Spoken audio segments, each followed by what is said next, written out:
Hello and welcome back to my workshop. I recently changed the blade in my relatively new Lumberjack 14-inch bandsaw, and I'll put a link in the description to the video of changing that blade because I managed to get the camera right into the guides and show exactly which of these little hex screws or things needs adjusting to because you have to adjust the blade, the guides every time you change a blade because the blade is a different size. I think the previous one was a 13mm blade and this is a 6mm blade. I got this from the bandsaw shop, not sponsored in any way. I've used it for a couple of hours now. I'm very pleased with it. It was £9.84, but I did have to pay £5 shipping to get it to the Isle of Man, which is a bit of a shame and does really seriously add to the cost of buying the blades. So as I've been using it for a few days now, very pleased with it, and cutting some nice, the problem with the 13mm blade that it came with was it was great for doing straight cuts, although it wasn't really big enough to do properly straight cuts. It was a bit of an in-between blade, wasn't really a resaw blade, but also wasn't really good enough for turning around tight circles.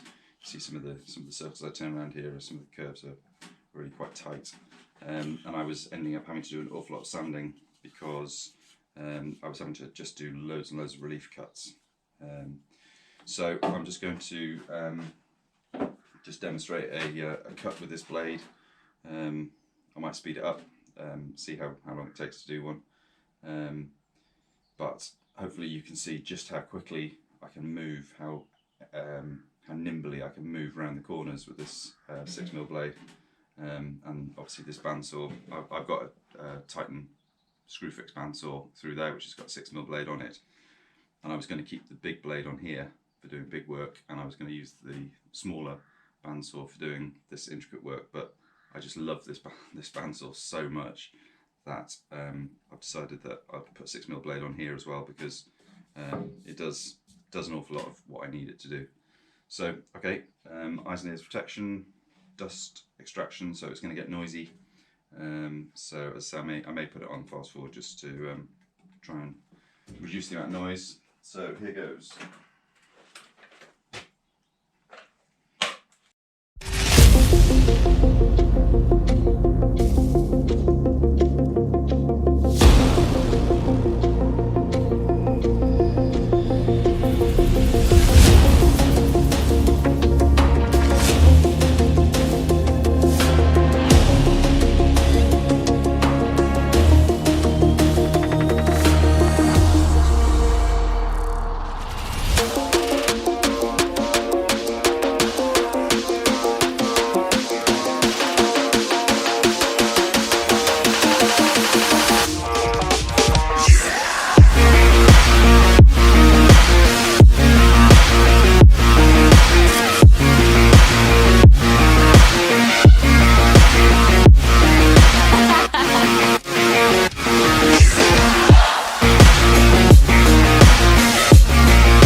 So hopefully that demonstration was useful. You can see how nimble the 6mm blade was. Very easy to get around some quite sharp corners, and there are some places that I'm going to have to do a bit of sanding. I will have to do quite a bit of sanding, but nothing like the amount that was left when I used the larger blade, where I was having to do relief cuts and constantly alter my angle as I was going through around a cut.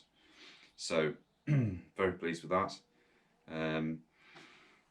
The original reindeer design, I believe, was from a 1970s book on bandsaws. Can't remember who the author was, but it's freely available on the internet. I've made a couple of modifications to it on the original cut on the side.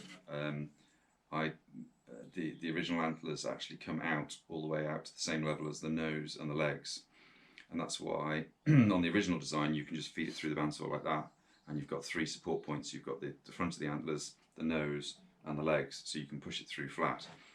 You'll notice I was having to push it through like that at an angle, push it through that way, and it was a bit juddery, and that's because I've made my antlers much less curved. And the other thing you may have noticed, hand drawn on the design, is that I've also made my antlers much sturdier. I just found with some of the earlier designs that some of the earlier reindeers that I was doing, the antlers were really very, very delicate, and they were snapping very easily. Both in terms of they were snapping, these front bits that came right out, they were snapping off, and also because this was so thin, just generally the antlers were snapping. So that's why I had to, my design is not the original, and it's a bit of a compromise, but for me it comes out with a sturdier reindeer, which is less likely to snap the antlers. So yeah, I hope that was useful. If you've got any questions, then please leave them down in the comments section, and I'll do my best to get back to you. And if you've got time to like the video, that would be amazing. If you've got time to subscribe to the channel, that would be even better.